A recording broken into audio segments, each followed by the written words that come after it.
semuanya, kami dari tim Sains SMA Santo Petrus. Perkenalkan, nama saya Helen Agustini dari kelas 11 MIA 1. Nama saya Tiara Clarissa dari kelas 11 MIA 4, dan di belakang kamera ada satu teman kami yang bernama Edward Prilvanto dari kelas 11 MIA 3. Kali ini kami akan melakukan 3 eksperimen sains yang akan kami lakukan dari rumah, tentunya menggunakan alat serta bahan yang dapat dan mudah ditemukan di lingkungan di sekitar rumah kita. Apa saja 3 percobaan tersebut? Yang pertama, tentang difusi sederhana yang bertujuan untuk mengetahui proses perpindahan zat karena adanya perbedaan konsentrasi. Yang kedua, tentang sistem indera manusia yang bertujuan untuk mengetahui respon panca indera terhadap suatu objek.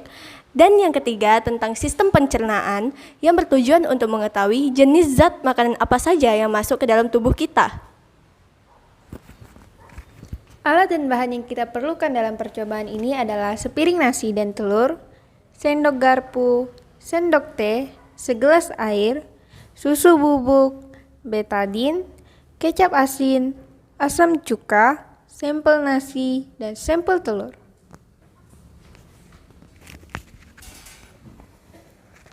Langkah kerjanya, pertama, kita masuk ke percobaan sistem indera dan difusi dengan menyiapkan sepiring nasi dan telur.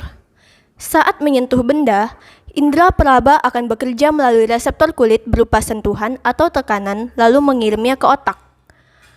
Menuang kecap di atas nasi.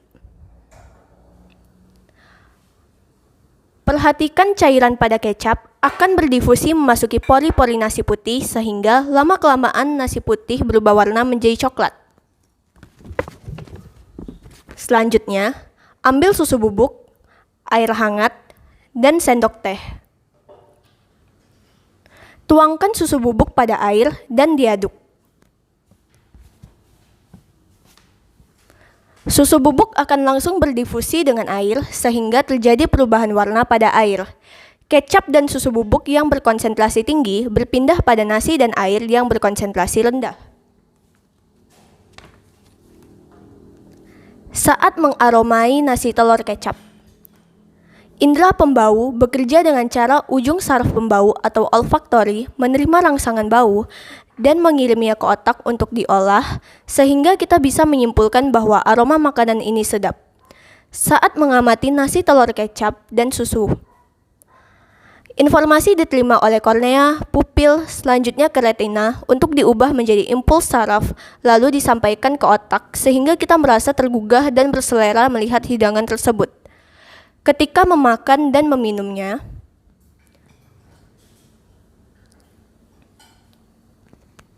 kuncup perasa pada lidah menerima sensasi rasa makanan tersebut, yaitu asin, sedikit manis, dan umami dari nasi telur kecap, serta manis dari susu.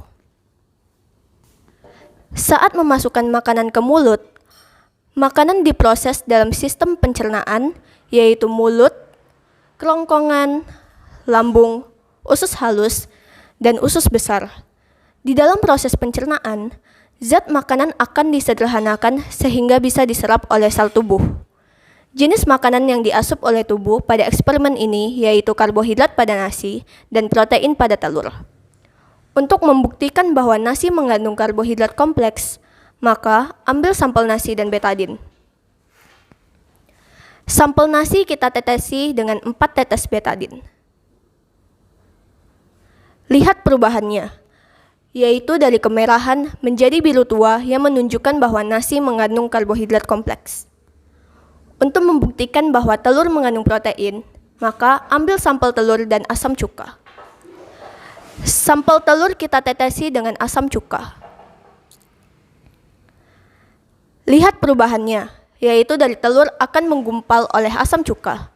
Ini menunjukkan bahwa telur mengandung protein, karena asam akan merusak protein sehingga menggumpal.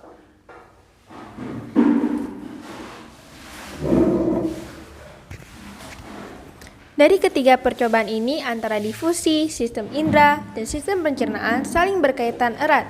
Difusi yang merupakan transport zat dari konsentrasi tinggi ke konsentrasi rendah dapat kita terapkan dalam kehidupan sehari-hari, misalnya dalam mengolah makanan. Selanjutnya adalah sistem indera. Sistem indera yang mencakup 5 indera kita sangat berperan penting dalam kegiatan yang kita lakukan dan berkaitan dengan penyampaian impuls ke otak untuk diolah dan kemudian menghasilkan respon. Sedangkan sistem pencernaan berguna untuk mengatur asupan makanan apa saja yang dibutuhkan oleh tubuh kita agar menghasilkan energi untuk metabolisme tubuh. Kontrol utama adalah pada otak kita, karena otak dapat dilatih untuk berpikir secara metakognitif. Apa itu metakognitif?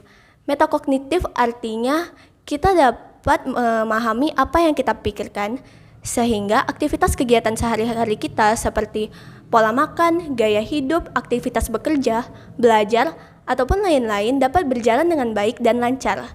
Sehingga kita bisa mendapatkan tubuh dan fisik yang kuat dan sehat, imunitas yang kuat, dan aktivitas kerja dan belajar dapat berjalan dengan lancar.